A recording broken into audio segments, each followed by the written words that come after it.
നമസ്കാരം, ന്യൂസ് ടൈമിലേക്ക് സ്വാഗതം. ഇന്നത്തെ പ്രധാന വാർത്ത. വയനാട് ദുരന്തത്തിൽ സർക്കാർ ചെലവാക്കിയ തുകയുടെ ഞെട്ടിപ്പിക്കുന്ന കണക്ക് പുറത്ത്.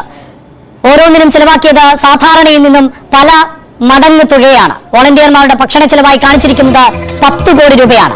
ദുരന്ത മേഖലയിൽ വെള്ളക്കെട്ട് ഒഴിവാക്കിയതിന് 3 കോടി രൂപ. വോളണ്ടിയർമാരുടെ ഗതാഗതത്തിന് 4 കോടി രൂപ ചെലവ്. മൃതദേഹങ്ങൾ സംസ്കരിച്ചതിന് 2.76 കോടി രൂപ.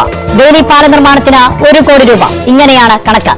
ചേട്ടൻ ജനിച്ചപ്പോഴേ കള്ളനായിരുന്നു. എത്ര വർഷമായി ജോലി തുടങ്ങിയിട്ട്? താൻ എന്നെ ഇന്റർവ്യൂ ചെയ്യാണെന്നല്ലേ അർത്ഥമല്ലേ? അല്ല, ഇത് ശരിയാണെന്നല്ലേ? അത് പറയാ ഇത് ശരിയാണെന്നല്ലേ? അല്ല, അത് ശരി.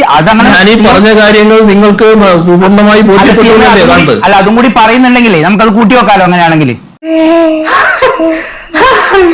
ഞാൻ പറയാലോ, എന്താ നിങ്ങൾ ബേജാറാകുന്നു? ഞാൻ പറയുന്നത്, ഞാൻ ഇത്രയും സമയം പറഞ്ഞല്ലോ. എത്ര സമയമായി പറഞ്ഞു? 1 മണിക്കൂറോളം. അപ്പൊ ആ സമയം മുഴുവൻ പറഞ്ഞ കാര്യങ്ങൾ നിങ്ങൾക്ക് ബോധ്യായി എന്ന് കാണുന്നതിൽ എനിക്ക് സന്തോഷമുണ്ട്. അപ്പൊ ഇതിനൊരു മറുപടി. വിചാരിച്ചു ഭൂമിയിൽ ഉശിരുള്ള ആൺചെറുക്കൻ ഞാൻ മാത്രമാണെന്ന്. അല്ല. ഏത് ചാനലാ? റിപ്പോർട്ടർ ചാനലാണ്. റിപ്പോർട്ടർ അല്ല, ഇപ്പൊ എല്ലാ ചാനലും ചിരിക്കുമല്ലോ, എന്തായാലും ചിരിക്കുമല്ലോ, എല്ലാരും പറഞ്ഞിരിക്കല്ലേ.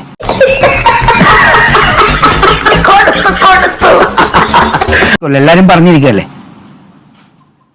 അത് കുഴപ്പമില്ല. ദൈവമേ, മൂർഖനെയാണല്ലോ ചവിട്ടിയത്. That's why in fact I took my decision to arrange the marriage at the അത് കുഴപ്പമില്ല.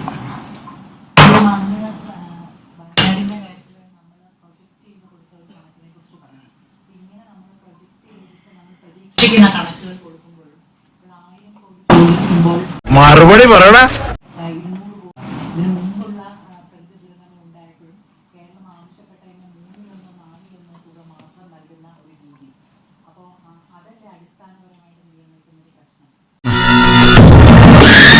അതൊരു പ്രശ്നമാണ്. കാരണം അതാണ് ഞാൻ പറഞ്ഞത്, ഈ SDRFന്റെ മാനദണ്ഡം അത് വളരെ ചുരുങ്ങിയ ഒന്നാണ്. അത് വെച്ചുകൊണ്ടുള്ള കണക്ക് മാത്രമേ നമുക്ക് കൊടുക്കാൻ പറ്റൂ.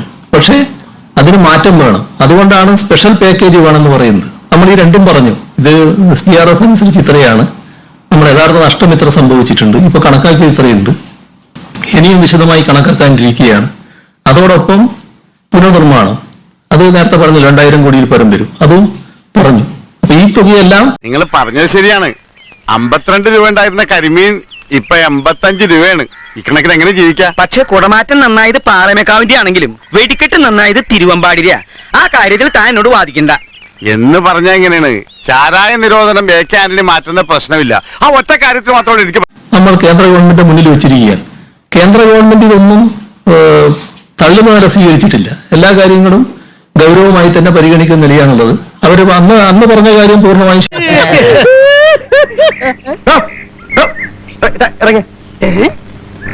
താൻ എന്നെ കുത്തുവാള എടുപ്പിക്കാൻ വന്നാണോ?